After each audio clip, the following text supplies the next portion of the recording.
Ramanujan for G is now available on the Google Play Store. Try it out for free.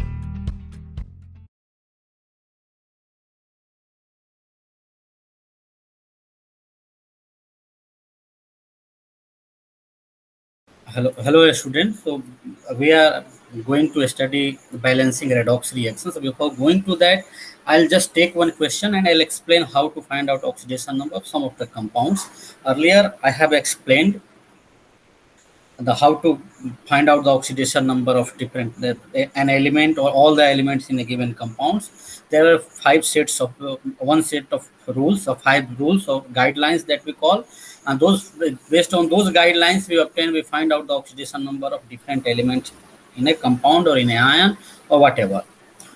So other than that, I have also explained that you may also get oxidation number from the if you know the structural formula of an ion or a compound or something like that.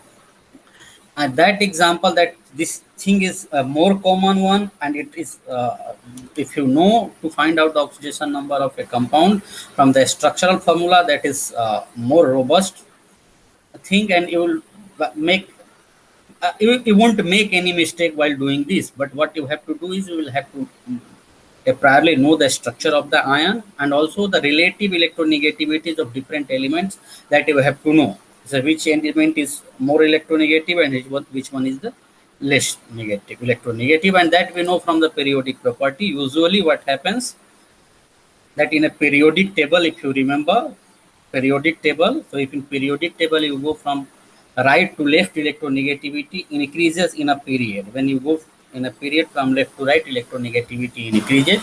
So if I am going from carbon, you're not carbon, even before that you can start with the lithium. If you move from lithium to fluorine, electronegativity will increase uh, continuously in the period. So from lithium, beryllium is more electronegative. Negative. So from the beryllium, if you move further, boron, then carbon, nitrogen, oxygen. So all these elements, they are more electronegative. The electronegativity increases subsequently. So let's look at this example and how we find out the oxidation number. So find out the oxidation number of sulfur in the following compounds. So oxidation number, if you don't know, this is some kind of charge that we assign to certain atoms in a molecule, so that we understand that whether this charge or whatever the charge which is real, it could be real or some just it can be imaginary, whether this charge or the accumulation or loss or gain of electron, we understand in terms of those charges, those assigned charges, and those and so we find out whether this particular species or an ion, atom, or any species or compound will undergo oxidation or reduction during a chemical process. And that's why what we look at, if this example, sodium thiosulfate, and a sodium thiosulfate we also call it hypo. And hypo, to look at the structure of thiosulfate, usually what you have to remember, sulfate, sulfate structure of sulfate, it is S, and there are four oxygens attached to one sulfur atom, and both out of four oxygen, two oxygens are having negative charges. So there is only one single bond between one sulfur and one oxygen, and here as well. And there is double bond between one sulfur and oxygen. And in sulfate, there was here the sulfur was also oxygen, but it is thiosulfate. So one oxygen is changed by or replaced by one sulfur atom. So what we get, this is thiosulfate. And this sodium thiosulfate. Sodium thiosulfate, we know it's an ionic compound, and ionic compound means when the cation comes from the bases. This we know. Ionic compounds means it is a salt, and in a salt, any kind of salt, what we know, the cation comes from the bases, and that's why we call the basic radical, and anion comes from the acid, that we call as acidic radical. So I don't know if some sound is coming, if someone wants to enter or leaving, I don't know. So anyway,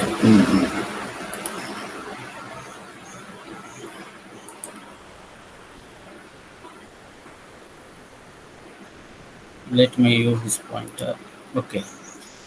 So now we know the structure of sulfate. So this is the sodium thiosulfate. Sodium thiosulfate means two Na plus ions are there, and one thiosulfate ion is anion is there. So both the negative charges will be on the anion, the thiosulfate, and two sodium atoms or there will be in the cationic form. So they'll and these are there. So anion structure of anion is this.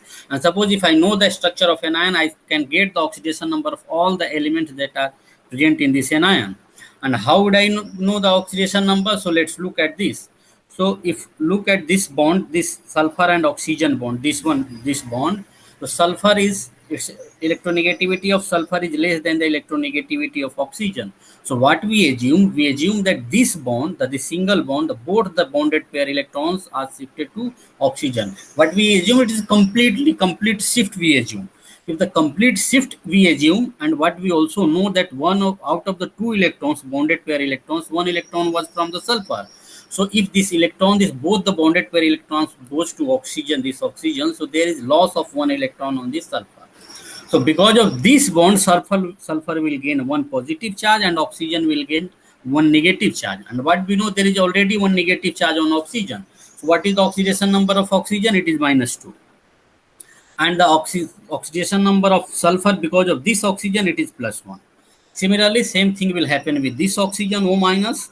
And so what we get, the oxidation number of this oxygen is also -2, and the sulfur, because of this bond, will be +1 again. So +1, +1, +2. However, what we see, there are two other bonds as well. So if you look at the sulfur, both the sulfur atoms, their electronegativity will be same. So you cannot assume the shifting of electron or when electron density towards any side. So what will we assume? This electron density, if you consider electron as electron density, so it is not polarized, it is not shifted to anywhere, any side, it is completely balanced between two nuclei, and so there is no positive or negative charge, that polarization will not happen because of sulfur-sulfur bond. So this is a non-polar bond. So because if this bond is non-polar, so there is no net. So the oxidation number of this sulfur will be 0, and this sulfur, because of this sulfur, is 0. So here is 0. Now let us look at the other bond, this sulfur double bond oxygen. Sulfur double bond oxygen means both the sulfur and oxygen atoms have shared two electrons with each other, and now oxygen, we know its electronegativity of oxygen is more than the electronegativity of sulfur. So here we will assume that both the shared pair electrons with 4 electrons, both two bond, double bond is there. Double bond means two pairs of electrons, and two pairs of electrons is 4 electrons. However, out of 4 electrons, 2 electrons were from the sulfur, and even those electrons, what we assume, those electrons were also shifted to oxygen. This is just assumption, it's not reality. However, this negative charge, one negative charge on oxygen, is a real one. So anyway, so what we assume, so 2 electrons are shifted to oxygen, so 2 negative charge will be on this oxygen. So this oxygen will also have its oxidation number will -2. So all the oxygens have -2 oxidation state. So what we say, this is oxide, and oxygen will have oxidation number of, or net or average oxidation number of each oxygen atom is -2. In the case of sulfur, what we get, two positive charge, one from this oxygen, one from this oxygen, 0 from this because of this sulfur, and +2 charge because of this oxygen. So there is +4 charge, and there is +4 charge on this sulfur. So +4 this, 0 this. So there is no net 4 charge, and that net 4 charge, what we assume, that net charge is actually distributed between two sulfur atoms, because we actually get or find out average oxidation number. We report usually average oxidation number, and if you get average oxidation number, a net charge on both the sulfur atoms is 4 plus 0, and the average oxidation number will be +4 divided by 2. So +2 is the average oxidation number of sulfur, and the oxidation number of sulfur is being asked in the question. So what we will get, the average oxidation number of the sulfur is +2. However, if someone shows you this structure and asks what is the oxidation number of this sulfur, then you will have to tell it is 0. And what is the oxidation number of this sulfur, or the middle one, or the central one, then you will have to say that it has plus oxidation number of the middle or the central sulfur is +4 in this case. Average is +2.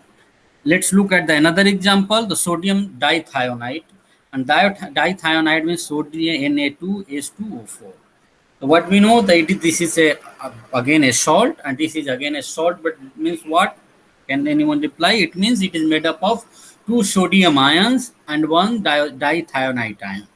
So dithionite ion will have net 2- charge, and then that net 2- charge is on 2 oxygen atoms.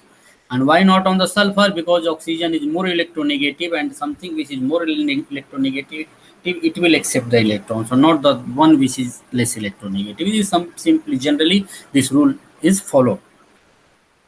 So now we look at the structure of dithionite. And dithionite structure is there is sulfur-sulfur bond, one single bond, and then S double bond O and a single bond O with the O minus, and a similar thing is there at this part as well. And so Na plus, anyway, it's Na plus, and we know the monocationic oxidation number of each element, it is the charge on that cation. So both the sodium atoms will have +1 oxidation number or oxidation state that we see here as well. However, if you look at the oxygen, as what we saw in this case, oxygen, whether it is double bond with the sulfur or single bond with the sulfur, and 1 minus, the oxidation number is going to be -2 in all the cases. And all the cases, even one rule that you should understand here, or you should also remember if possible, if there is no oxygen-oxygen covalent bond, and if there is no oxygen-fluorine covalent bond, then oxygen in all its compounds or ion, all the species, the general thing, it will be found in -2 oxidation state, and this is called oxide. So oxygen is, its electronegativity is highest other than fluorine. So after fluorine, oxygen is the highest electronegative atom in the periodic table, or sorry, element in the periodic table. So oxygen's electronegativity will change only because of the oxygen itself, because oxygen-oxygen bond will have contribution 0, or because of the fluorine-oxygen bond. And other than all the other bonds, if you look at whatever the bond, whatever the element it forms bond with, oxygen forms bond with, its oxidation number is always going to be -2. So even without doing anything, if there is no oxygen-oxygen bond, then you can say oxidation number of all the oxygen is -2. How oxygen-oxygen bond we see in the case of peroxide. Hydrogen peroxide is an example, that there is oxygen-oxygen bond, and then in that case oxygen's oxidation number is -1. So anyway, superoxide oxygen's there is also oxygen-oxygen bond, and you see in that case oxidation number of oxygen is -0.5. And in the OF2, you know, OF2, it's another kind of chemical compound, and which structure is similar to the structure of the, or the shape similar to that of water. And in that case, oxygen will have +2 oxidation state because of the fluorine, which is more electronegative atom, and that is only because of that we see in the from the structure, and we can get those oxidation number as well. So that those things I have explained earlier anyway, just because few of you are new, so I am just explaining it. So here sulfur double bond. So because of this double bond, sulfur will have +2 oxidation number, and this because of one sulfur and oxygen bond +1. And so there is +3 oxidation number of this sulfur, and same thing that we see for this sulfur as well. So +3 which is +6, and +6 divided by 2 sulfur atoms are there in dithionite. So +6 divided by 2 +3, anyway both are having +3. So the net oxidation number of the sulfur in this sodium dithionite is +3. And now if you look at this is on the third example, the compound name is sodium metabisulfite. Sodium metabisulfite, if you can remember the name, even if you don't remember this name, name of this compound, it's okay, it's not good. But this sodium thiosulfate you should remember, it's a very common compound, and its structure and name formulas you should know. So sodium metabisulfate is Na2H2O5, Na2H2O5. And now let's look at the structure of H2O5 and Na plus, that we will look at 2 Na plus, it will give 2 electrons, 2 oxygen atoms somewhere. So its structure is like this. So there is one sulfur is having 2 sulfur oxygen double bonds. So 2 bonds are there, sulfur oxygen double bonds, and 1 sulfur O minus bond. And in the other case, on the right hand side, what we see H double bond O, one single bond, and double bond, and another single bond. So if you look at here, so 2 plus charge, 2 oxidation number of this sulfur because of this oxygen will be +2 because of the double bond, sulfur oxygen double bond, and sulfur oxygen single bond, +1 contribution will be here. So +1 and +2 +3, and sulfur contribution anyway it's 0. So that will know. So this is 0. So 2 +2 +1 and +0, it is +3. Now in this case, here it is +2 because of this oxygen, +2 because of this oxygen, and +1 because of this oxygen. and a sulfur contribution 0. So what we get? 2, 2, 1, 5. So 5 oxidation number of this sulfur should be 5 and this sulfur should be plus 3, and plus 5 plus 3, what is plus 8, and plus 8 divided by 2. So this should be 4, it should not be 3.5. So there should be one correction here. Let me just change it. 2, 2, 4, 1, 5, 5, and 3, 8. So it should be plus 4 anyway. So let me correct it.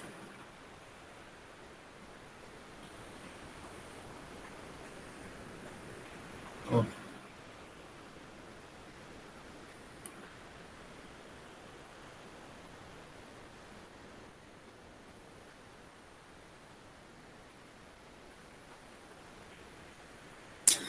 And now what if you, there is another way, if you look at the, to find out the oxidation number, you can also find out the other those 4-5 rules that is given in your book, and also I have explained earlier. So if you look at this case is another very important example that we should consider.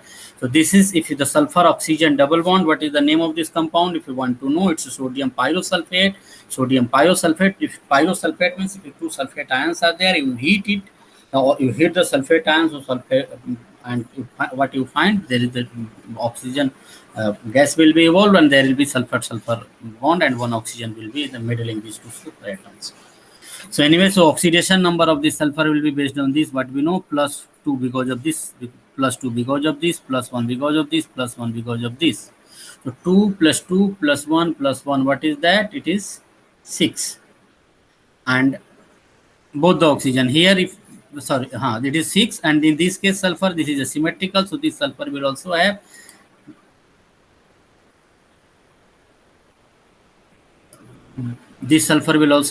plus 2 charge because of this oxygen, plus 2 charge because of this oxygen, and 1 charge because of this, and 1 charge because of this oxygen. So there will be 2, 2, 1, 1. So plus 6 here, plus 6 here. So anyway, average will be 6. In this case, if you look at this compound is sodium persulfate and sodium persulfate. If you look at, this is Na2H2O8. Na2H2O8 oxidation number what we should get is plus 6. So this is a sodium Na plus, and what we get the persulfate structure is SOO bond. There is a peroxide bond that we see here. In the peroxide bond, if you look at the oxidation number of one oxygen, it should be -1. And how it will be -1, I'll explain. Let me explain it first. So oxygen sulfur bond is there. Oxygen sulfur bond, because of the sulfur, which is electronegativity is less than that of oxygen. So electron, the bond will be shifted to this oxygen. So there will be -1 charge on oxygen because of the sulfur oxygen single bond. However, oxygen because of oxygen bond, there will be no charge, no polarization of this bond, because this bond is anyway, it's between the two similar atoms. So both the atoms will have same electronegativity, so there is no shifting of this electron density or electron or bonded pair or shared pair. So what we see, the contribution from this oxygen to the oxidation number of this oxygen will be 0. So 0 -1, which is -1. We see the same thing in the case of this. However, other sulfur atoms all are oxide. So what we get, other oxidation number is -2. So in this case, what you find, if someone asks you to find out the oxidation number or average oxidation number of the oxygen atom, so what we will get, 2, 2, 2, 2, 2, 2. So it's a 6 oxide, 6 into -2, plus 2 peroxide. So 6 into -2, -12 plus -2, it's -14. -14 divided by 8 is the oxidation number of oxygen in this compound. So there are 8 oxygen atoms, 3 here, 2 here, and 3 here, and net oxidation number on the sulfur, oxygen what we obtained 6 into -2 plus -2 means 2 into -1, and that is 14. That will come 14. So -14 divided by 6.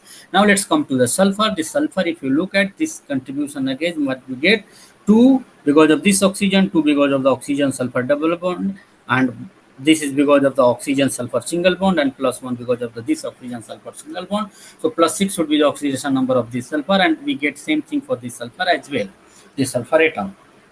However, if you go by those rules that we have explained or those guidelines, what will you find? You may get the wrong answer.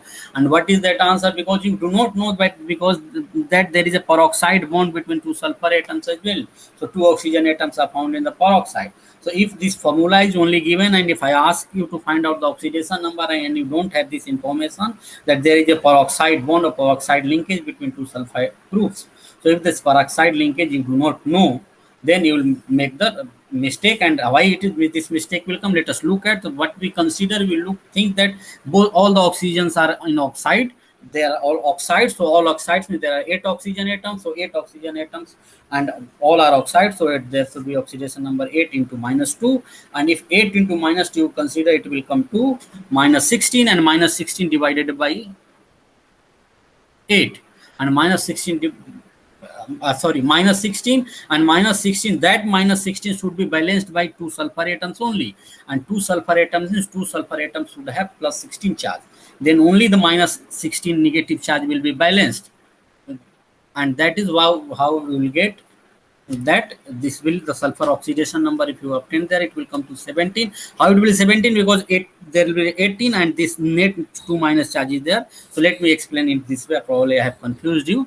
So suppose I get the oxidation number of sulfur X. So 2 into X plus 8 into, suppose I consider all the oxygen is in the oxide form, 8 into -2. So 2x minus -2 into 8, 16, should be equal to the net charge on this anion, and net charge on this anion is -2. So net charge on this anion is -2, means 2x minus 16 should be equal to -2. So 2x will be equal to 2 minus 2 plus 16. So 2 means 2x is equal to 14, and 2x is equal to 14 means x is equal to 7. So oxidation number that we obtain in that case for the sulfur is +7. However, what we know, sulfur cannot have +7 oxidation number. Why? Because sulfur, the maximum number of electrons in its valence shell is 6.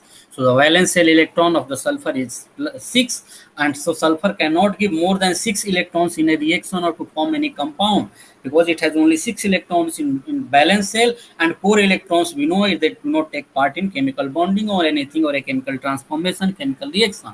So if what we get, if we get the oxidation number of an element more than what is expected, a highest value, so what it means? It means there must be some other thing that is happening, and here in this case what we see, it is mostly because of this peroxide linkage we got confused. So if you consider oxygen, only 6 oxygen atoms as oxide and 2 as peroxide, then you will get oxidation number of sulfur +6 as well. So what will we get? 2x plus 2 oxygen atoms as -1. So 2 into -1, which is -2, plus 6 as oxide, 6 into -2 means -12. So -2 and -12 -14. So 2x minus 14 should be equal to the net charge on this anion, which is -2. So 2x minus 14 is equal to -2. So 2x will be equal to -2 plus 14. So 2x is equal to 12, and 2x is equal to 12 means x is equal to 6. And that is what we get. So that is why this entire thing, this question was I have given, and to explain this was the reason was this, because we should not rely completely on those numbers or those guidelines. The real thing, the real concept comes from the structure of a compound or a structure of an anion. If this compound, suppose this entire, this what we have seen is of the salt. However, if you look at the oxo acids of phosphate, there is completely a covalent compound, and in that covalent compound, even H2SO4, if you look at the sulfur is in +4 oxidation number. +6 oxidation number, H2SO4. So what we see, there is no ionic bond, there is no complete transfer of electron from one species to the other species. So even in those cases, this way to find out oxidation number is very reliable, it's more general, and actually we get this concept of oxidation number. I mean, those guidelines that we found out, that we get those guidelines from this analysis only. So analysis of the chemical structure. So because it is sometimes difficult for new student to remember the structure of all the chemical compounds, so some guidelines were given to, if you can remember some guidelines, and you can find out the oxidation number of most of the elements in most of the compounds almost with a 99% surety. Some exceptions might be there like this. So anyway, similarly, you can find out the oxidation number of other sulfur atoms in other cases as well. I'll go to only this last case, and the rest of the things you can find out. This case, if I look at oxide, oxygen is all the oxide because oxygen sulfur bonds are there only. There is no oxygen bond. No, there is no oxygen fluorine bonds. There is no fluorine here. So what we get a sulfur, if you look at the sulfur oxidation number of this sulfur should be +5 because 2 because of this oxide bond, double bond, sulfur oxygen, and 2 because of this oxygen sulfur double bond, and 1 +1 because of this sulfur oxygen single bond. So +5 and there is contribution 0. This will be 0 because of sulfur single bond. And if I look at this sulfur, the sulfur single bond 0, and this is also sulfur bond. So this sulfur, the oxidation number of this sulfur will be 0. This sulfur will also be 0. And what we see, this sulfur like this one, it is in +6, +5 oxidation number. So what we get, the net oxidation, if sum of the oxidation number of all the sulfur atoms will be +5, +0, +0, +5, which is +10, and +10. So how many sulfur atoms are there? There are 4. So +10 divided by 4, +10 divided by 4 means 2.5. So net or average oxidation number of all the sulfur atom, each sulfur atom will be 2.5.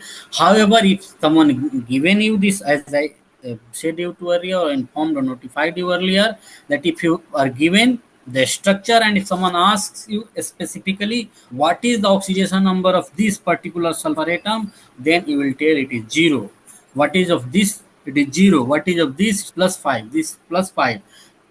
2.5 is average oxidation number. And similarly, you can do this practice from internet. You can find out the structure of all these compounds and get the oxidation number of phosphorus in all the oxide acids of phosphorus. Anyway, we will look at this when we look at the nitrogen family, chemistry of nitrogen family. At that time, we will see the oxidation number as well. So let me come to the balancing oxidation numbers. These things I have explained in much details. Only that numerical problem that I have not explained earlier, so I thought to explain it today.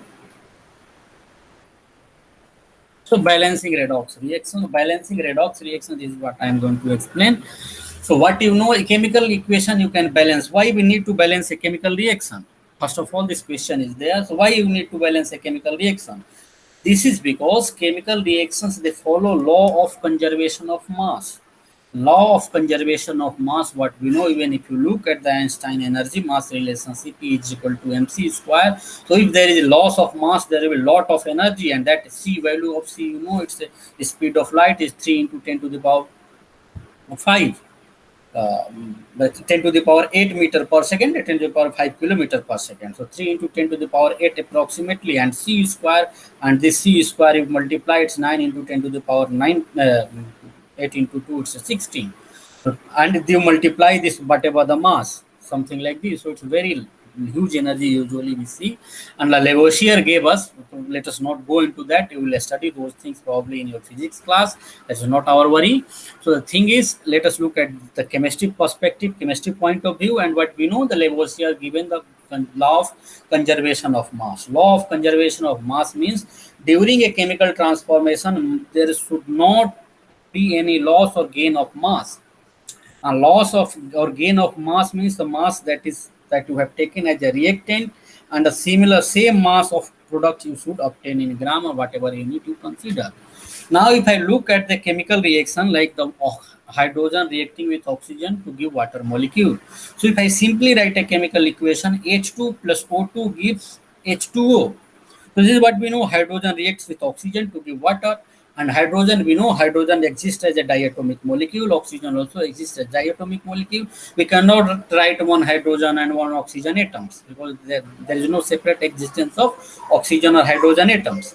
So H2 plus O2 gives H2O when I write, and if I calculate the masses on the reactants on the left hand side, the sum of the mass and mass of the product, I'll get different value. How? Let us calculate. Hydrogen atom, 2 hydrogen atoms are there in the reactant H2, and 2 hydrogen atoms, if you look at the mass number of hydrogen, it is 1. So 2 hydrogen atoms, it will be 2. Some unit, let us consider it's a atomic unit. So 2 atomic unit because of the, or atomic unit AU or atomic mass unit, whatever you say, AMU. So this is 2 AU atomic unit hydrogen and oxygen. Oxygen 1 oxygen mass number is 16, and so 2 oxygen atoms are there in O2. 16 into 2 32. So 32 plus 2, what you get? 34 on the reactant. 34 atomic unit mass on the reactant side. And what if the one water molecule you consider only? The one water molecule will be 2 hydrogen H2 plus O. Oxygen, only one atom of oxygen is there, which is 16 plus 2 18. What does it mean? There is 32 unit mass on the reactant and only 18 unit mass on the product. It means this reaction is not balanced. There is certain error. It doesn't follow the law of conservation of mass. Why? Because 32 gram reactant if I am taking, I must get 34 gram reactant if I am taking, or 32 atomic unit reactant if I am taking, I must get 2 gram of product or 32 atomic unit. So depending on the what unit you are considering the mass. It means this reaction, if I write simply this reaction, it doesn't follow the law of conservation of mass, but all the chemical reactions, I am not saying, not the nuclear reactions, all the chemical reactions should follow this law. So if I do, what do I do? If I multiply hydrogen molecule that is there on the reactant with 2, so earlier it was H2, so now I suppose I take 2H2 plus on the product side water molecule is there, I also multiply the water molecule with 2. So what I get now, 2H2 plus O2 gives 2H2O. So 2H2O now, here 2H2, so hydrogen, if I look at the hydrogen, H2, 2 into H2, so 4 atoms of hydrogen are there.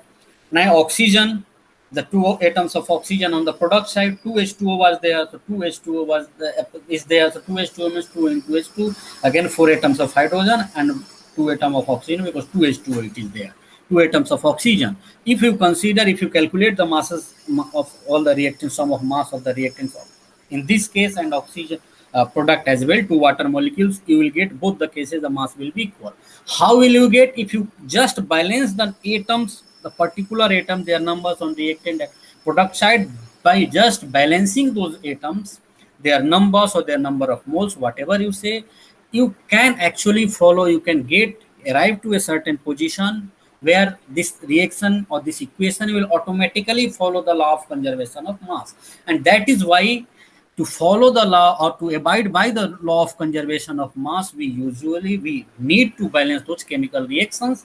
And if you know the chemical reaction, it is very easy to, not very easy, but it is not difficult to balance normal chemical reactions. You can just by inspection, you can see, like in the case of water molecules, what we have done.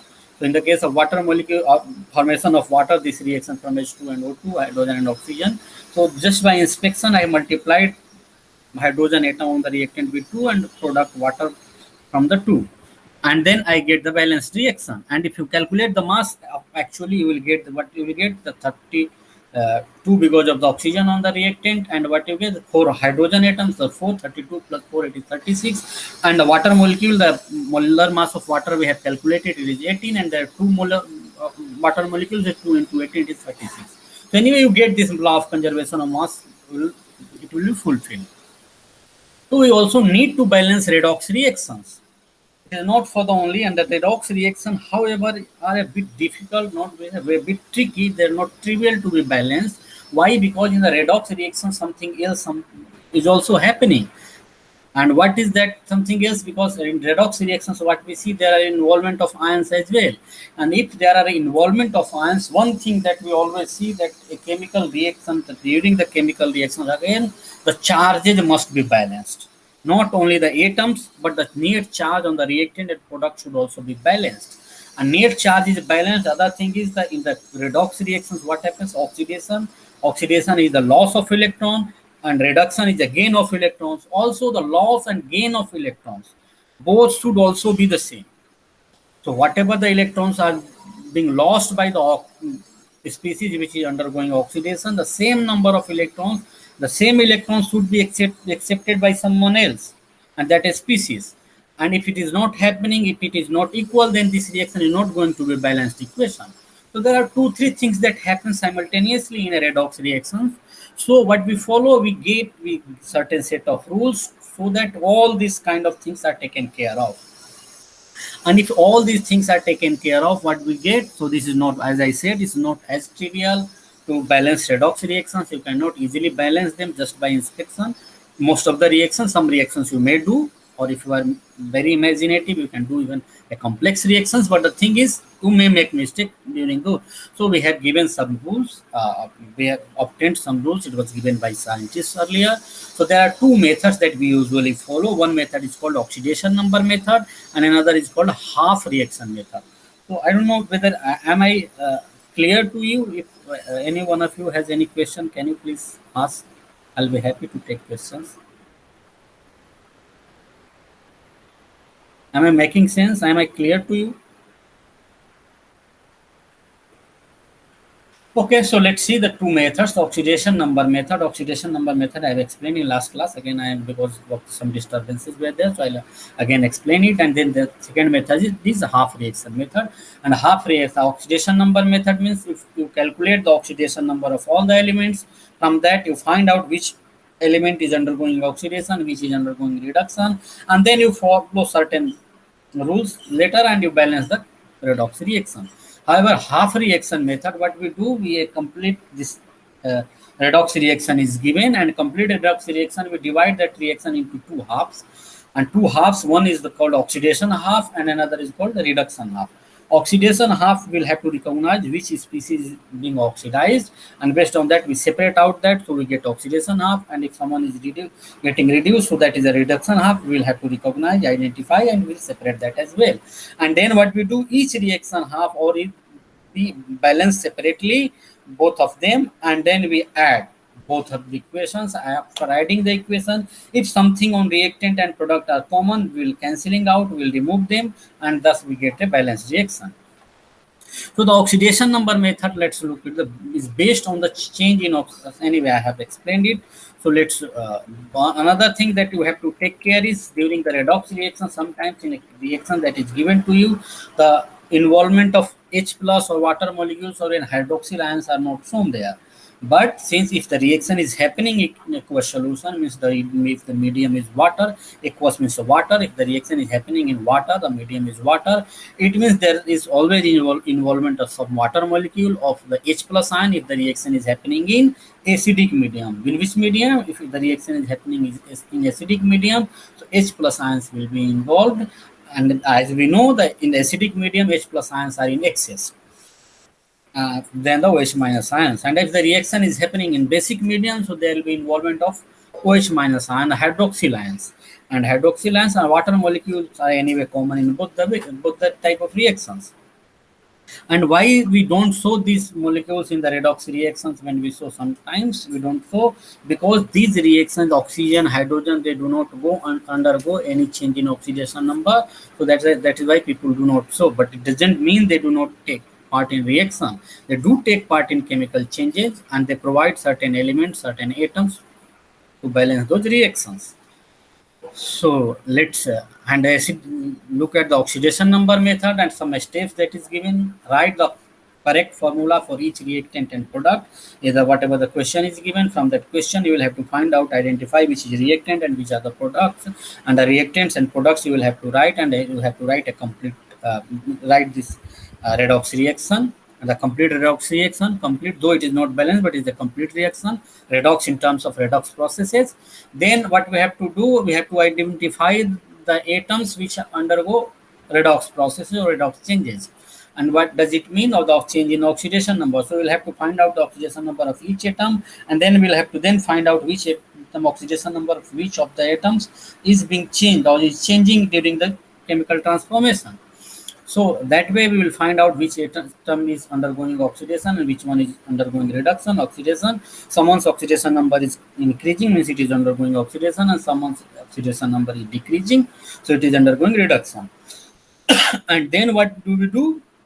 Then we find out the change in oxidation number for the oxidants and reductants. And oxidants and reductants, when we find out change, and these changes should be equal. Why it should be equal? Means the oxidants are, suppose in terms of oxidation I am looking at. So if some species is undergoing oxidation, so it will lose certain electrons. And the under species which undergo reduction, it will accept certain electrons. So whatever the electrons that is given by the species which is undergoing oxidation, So this is called so-called reductant. So oxidation and just oxidation. Those electrons must be accepted by others. So the loss and gain of electrons must be equal.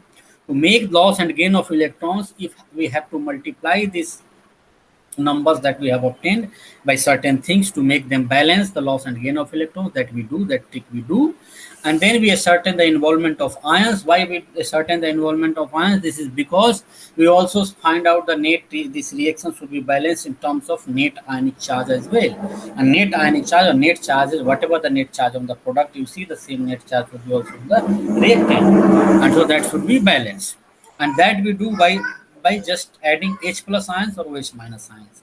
H plus ions we add in acidic medium, OH minus ions we add in basic medium, and H plus. And then what we do then, if the hydrogen atoms are not balanced, to balance the hydrogen atoms, we add water molecules, appropriate number of water molecules to the appropriate side. Appropriate side means what? Wherever the excess of hydrogen atoms are there, we add half, whatever the number of hydrogen atoms are there, to half to that number water molecule we add on the opposite side. And then we check whether all the atoms are balanced or not particularly. So let's see this example. Probably this I have explained, so I'm not explaining it again. So this question, let us look at this question. Write the net ionic equation for the reaction of potassium dichromate K2Cr2O7 with sodium sulfite. Sodium sulfite is Na2SO3. Sulfite, we know structure of sulfite is SO3 2 minus. If you know sulfate, you remove one oxygen and one oxygen, you get sulfite. The charge on both sulfite and sulfate is same. Both are having two negative charge. So dichromate is reacting with sulfite.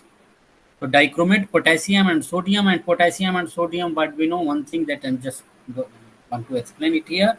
So sodium and potassium, usually if in a chemical reaction, what is the aqueous medium? In aqueous medium, if a reaction is happening in aqueous medium, we do not observe any change in oxidation number of alkali metals until unless some kind of other alkali metals, so if alkali metal reaction, very few examples are there. Mostly in the redox reactions, we will see this, whatever the 2K plus ions are here, the same that 2K plus ion is actually, it is ionized, the salt is ionized. So what we see, 2K plus ion is there, it doesn't take part in chemical transformation. 2Na plus ions of the sodium sulfite, it is also ionized and it will be in the solution. This will also not take part in reaction. So what we do, if we look at the redox reactions only, we mostly look at the anionic part. So dichromate ion is here and here is sulfite ion, and these two ions will take part in reaction. In an acidic solution means there is an excess of H plus ions. So to balance charge or something, we'll have to add H plus ions to the appropriate side. And now what we get, the product is a chromium ion, chromium 3 plus sulfate, and sulfate is SO4 2 minus. So what does it mean? The reaction is given, so we can write the skeleton of this reaction. It is chromate. The chromate is not a full reaction because this sodium and potassium, this I am not. Only the skeleton means only the ions which undergo reactions that we are looking at. So this is dichromate ion and this sulfite ion. Dichromate ion, when reacts with the sulfite ion, both are in aqueous medium. They are both dissolved in water, and they form what we find after the reaction is chromium ion plus sulfate ion. Now what we will do in the next step, we'll find out the which is oxidation number of each species, and then we'll identify which species is undergoing oxidation and which one is undergoing reduction. So what I said earlier, if there is no oxygen or there is no oxygen fluorine bond, oxidation number of oxygen is going to be -2 always. And so in this case of dichromate, there is no such bonds, O bond or OF bond. So all the oxygens are here in -2 oxidation number. And if I know oxidation number of all the oxygen atoms, so I can also find out the oxidation number of chromium. And how will I find out? So this is 7 into -2 for each oxygen, plus 2 into, suppose I consider oxidation number of chromium, one chromium atom is X, so 2 into X, so 2X minus 14 equal to -2, so X will be equal to +6. So the chromium is in +6 oxidation number. Oxygen, we know oxygen in all the species here, sulfate and sulfite, all everywhere, it is in -2 oxidation number. It exists as oxide. So -2, and sulfur we can obtain here again. Sulfur, it is 3 into -2, 3 into -2, and there is a to minus charge, and net to minus charge means there is net plus charge that is balanced by plus 4 charge that is balanced by the sulfur atom. And even that mathematics algebra you can do, but and what we will get is plus 4 oxidation number of the sulfur. Why? Because plus 4 is sulfur and oxygen is minus 2, and there should be net 2 minus charge. So 4 charge of the sulfur is balanced by 2 oxygen atoms charge 2 minus, and 2 net charge that is there, that is on anyway on this anion. This is another way to find out the oxidation number. So this chromium, what I have said earlier, if something monoatomic ion is there, and whatever the charge on the ion is there, the oxidation number of that element will be the same. And chromium is the monoatomic ion, and monoatomic ion is only one atom of chromium is here, and it has plus 3 charge. So oxidation number of chromium in this form will be ionic of chromium is plus 3. Now the sulfate, again sulfate we can find out it is plus 6. How it is plus 6? Again plus 6 charge is balanced by plus 6, and for oxygen we will have minus 8 charge, and minus 8 charge is 6 charge is balanced by sulfur. So minus 8 plus sulfur, then 2 charge is left, and that 2 charge is anyway shown on the sulfate ion, and that is the net charge. So 2 negative net charge on sulfate. So the sulfur is plus 6. If I consider 4, there should be minus 4 charge or something like this. So what you get, the oxidation number of sulfur is plus 6. You can also do it another way, as I said, 4 into minus 2, which is minus 8 plus oxidation number of sulfur. Let's see, it is x. So minus 8 plus x should be equal to net charge on the sulfur minus 2. So minus 8 plus x is equal to minus 2. So x will be equal to minus 2 plus 8, minus 2 plus 8 is 6, plus 6. And now in this case, if you look at the oxidation number of oxygen is not changing. It is minus 2 everywhere in reactant and product both. Reactants and products both. So what we look at the chromium, if you look at the chromium, or chromium oxidation number of chromium is changed from plus 6 to plus 3. And plus 6 to plus 3 means what? Its oxidation number, chromium oxidation number of chromium is decreased. It is decreased by plus 3. So what is chromium is undergoing reduction. Law, why it is a gain of electron? It is plus 3, and plus 3 will become plus 6 will become plus 3 only when this one will accept per atom of chromium 3 electrons. So if one atom of chromium on average gets or obtains 3 electrons, except 3 electrons, so its oxidation number will become plus 3. And this is what we are getting eventually. Now if you look at the sulfur, oxidation number of sulfur, it has increased. How? It has increased from plus 4 to plus 6. Oxidation number is plus 6 in sulfate and plus 4 in sulfur, and this is a larger number. So sulfur's oxidation number has increased, and sulfur's oxidation number has increased means sulfur is oxidized. So what is the sulfur of sulfite is oxidized, and chromium of chromate is reduced. Chromium of chromate is reduced, sulfur of sulfite is oxidized. So chromium of chromate is reduced means the chromium is, what it is doing here, it is and sulfur is oxidized of sulfide. So which one is helping this sulfur to get oxidized? Chromium. Chromium is accepting electrons. It is saying that, okay, if you want to give electrons, okay, I am ready to accept those electrons. If there is no species which can accept electrons, so sulfur cannot give it, cannot throw its electron, because those electrons are anyway bound with the nucleus of the sulfur. They are not as easy to they are not freely available. Just one cannot throw in an atom. If we can give it to someone, and that giving, if it can give to someone only if getting these electrons or other species also has certain stability. So this chromium is anyway, it's a transition metal element, and transition metal element is so variable valency, variable oxidation state, and that is why there are many oxidation states in which transition metals are stable, and this is what we say. So plus 3 chromium is also stable in plus 3. Enough. Actually, chromium plus 3 oxidation is the most stable oxidation state of chromium. Anyway, so now what we see, we have recognized, we have identified which atom is undergoing oxidation, which one is undergoing reduction. Now we will find out the loss and gain of electrons during the chemical transformation. And the loss of electrons, let us look at. So oxidation state of chromium changes from plus 6 to plus 3, and plus 6 to plus 3 means what? It means there is a gain of electron. or the decrease in oxidation state or gain in electron, the same thing. They are synonymous here. So what is the gain or electron or the decrease in oxidation number? The net value, the only magnitude we will be looking at. So it is +3 minus +6. So 3 minus 6, which is 3 mod value. So it is 3. So per chromium atom, but we see there is gain of 3 electrons or decrease in oxidation number by 3 unit or 3 value of 3. And oxidation number of sulfur, if you look at, which is undergoing oxidation and which is a reductant.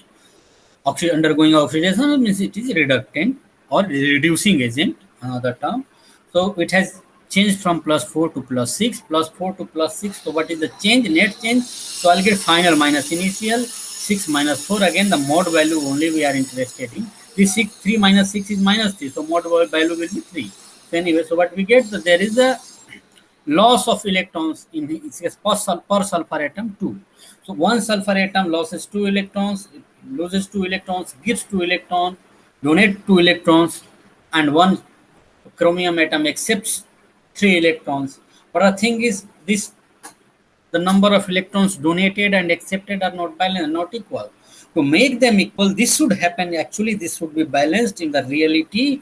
So what we do? If I multiply this number with 2, some trick that we do, this number with 2 and this number with 3. So multiplying this with 2, I'll get 6, and multiplying this with 3, I'll get 6 again. So if I multiply this with 2 and this with 3, so I'll get the net loss and gain of electron 6. And those net multiplications should not be happen to eventually. Those multiplications that we are doing means we are involving more and more atoms in the chemical reaction. So what we have seen in this case, only this change we have considered, we have or involved only one chromium atom. And if I have to multiply this with 2, so it means I have to multiply 2 chromium atoms for this redox change to have this redox change of +6. And to do that, what do? I multiply chromium atoms with 2. And in reactant, what we have seen in reactant, if I multiply with the reactant chromium, only chromium thing, with the 2, anyway, 2 chromium atoms are already there in this ion. So I don't have to multiply this with any number. What I have to do, I have to multiply this ion, chromium ion, only with 2. And so what can do, I'll just involve 2 chromium atoms in both the cases. So to do that, I'll multiply this chromium with 2. And dichromate is as such because the 2 chromium atoms were already there in dichromate. Now, coming to sulfur, this sulfur, the change is only 2, so I have to multiply it with 3. So means I have to involve 3 sulfur atoms for the this redox change. So that means there should be loss of 3 electrons, and one sulfur atom is losing or giving only 2 electrons. So to give 6 electrons, I have to consider 3 sulfur atoms, and to consider 3 sulfur atoms, I have to multiply sulfite with 3 because each sulfite contains only one sulfur atom, and the sulfate also with 3 because each sulfate also contains only one sulfate atom. So 3 sulfite and 3 sulfate. Now what do? I have balanced the loss of electron is equal to, or made loss of electrons equal to the gain of electrons, and this is what I obtained as a chemical reaction. The next step is to balance the net charges. Now I'll calculate the net charges on the reactant and the product side. Reactant side, if I look at, what do I get? The 2 negative charge on the dichromate, so 2 minus charge, and 3 sulfite ions are there, and each ion is having 2 minus charge, 2 negative charge. So 2 negative into 3 sulfite ions are there, 3 into 2 minus 6, and minus 6 plus minus 2. So which is, or minus 6 minus 2, which is minus 8. So there is 8 negative charge, net negative charge on the left hand side. Let us remember that, let us keep it aside. Now let's move to the product side. Product side, the 2 chromium ions are here. The chromium ions, each chromium ion has +3 charge. +3 charge. So 2 chromium ions will have 2 into +3. So +6 charges here because of the chromium. So 6 positive charge on the product because of the chromium. Let us move back the sulfate. Let us go to the sulfate. And the sulfate, each sulfate has 2 negative charge, and there are 3 sulfate ions. So 3 into 2, there will be -6 charge because of the 3 sulfate ions. And -6 charge because of 3 sulfate ions, and +6 charge because of 2 chromium ions. So +6 minus 3, which is 0, means there is no net charge on the product side. However, there is 8 negative charge that we have kept aside, and that net negative charge on the reactant side. So those 8 negative charge must be balanced, because this reaction should also be balanced by the charge. There is 0 charge here, there is 8 negative charge here. So, and this reaction again, what we know, this reaction is happening in acidic medium, and in acidic medium, what do we know? We can add H plus ion to balance the net charge. And so 8 negative charge is there, and if I add H plus ions, 8 protons, H plus ions is protons. If I add H protons to the reactant, so 8 H plus ions, H charge, 8 positive charge will be there, 8 negative charge was there already. So 8 plus and 8 minus, so this charge will be also be balanced. So what do? I have added, what did I do? I have added 8 H plus ions to the reactant. I hope it is clear to you. And there's a net charge anyway 0 on the product side. Now okay, I have balanced the charge as well, but what do I see? This reaction is still not balanced. Why? Because I see hydrogen atoms are involved in the reactant side, but not on the product side. So to balance hydrogen, what do? As I have explained earlier, I have to add appropriate number of water molecules to the other side. And to the other side, there are 8 H plus ions. So each water molecule contains 2 hydrogen atoms. So we have to add 4 water molecules to balance 8 hydrogen atoms. 4 water molecules will have 8 hydrogen atoms. So then I'll add 4 water molecules to the product side, to the opposite side, where the H plus is there added. So this is 4 water molecules. Now I have done this, and now if you look at all the atoms in oxygen, other things we have seen, they were all balanced. The sulfur atoms here again, sulfur balanced.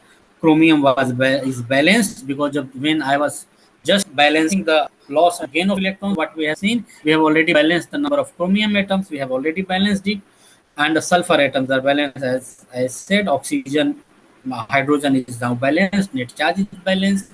What do I do? And if I look at the oxygen atoms, let us look at the oxygen atoms, and usually oxygen atoms also get, usually in most of the cases, also get balanced. So oxygen, the 7 here in the dichromate, and 3 into 3, 7, it is 9, 9 plus 7 is 16. So 16 oxygen is on the reactant side, and the product side, 4 into 3, it is 12, plus 4 into 1 oxygen. 12 plus 4 means 16. So 16 oxygen is also balanced. So this is how this reaction now with this equation is a balanced redox reaction. So for this equation, it shows the reaction between dichromate and sulfite, dichromate, or the reduction of dichromate in presence of sulfite, or other way you can say oxidation of sulfite by the dichromate in acidic medium, and this is the balanced chemical reaction. Why we are writing L? L is a standard form water, and this is a standard form. These are all dissolved in water, so they are all equals. Water is anyway liquid, water we don't. Now look at these acidic medium examples we have seen. Let us look at the basic medium example. So permanganate ion, let's see this example. It will show how the example with the basic medium, how we balance those reactions. So this is permanganate ion reacts with bromide ion in basic medium to give manganese dioxide and bromate ion.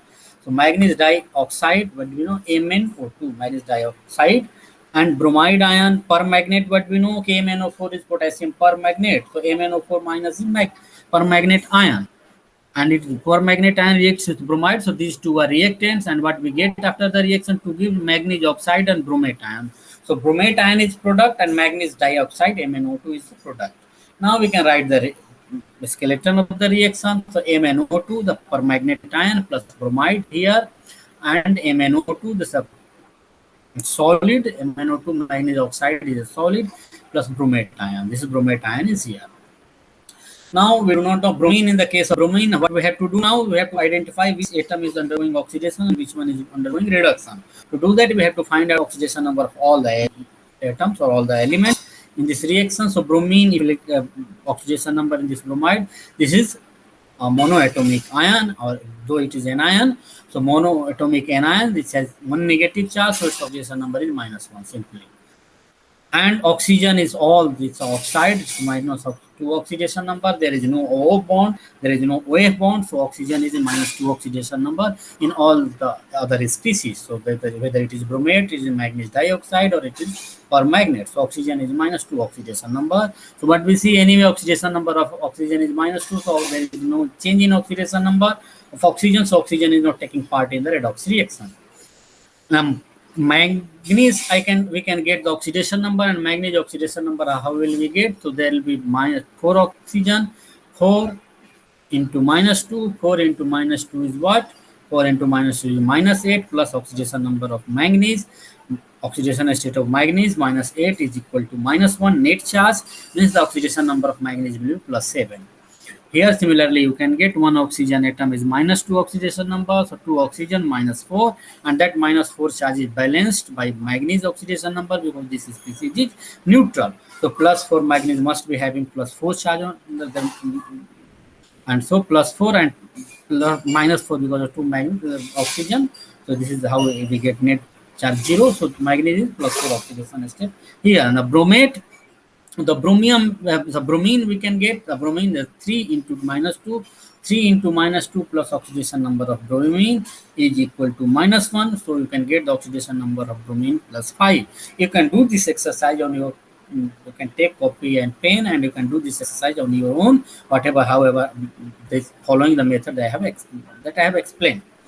Now what we find, the manganese of permanganate ion is undergoing reduction, and the bromine of the bromide is undergoing, or in the bromide you can also, the bromide is undergoing oxidation because oxidation is increase in oxidation number and the reduction is decrease in oxidation number. So +4 is less than +7.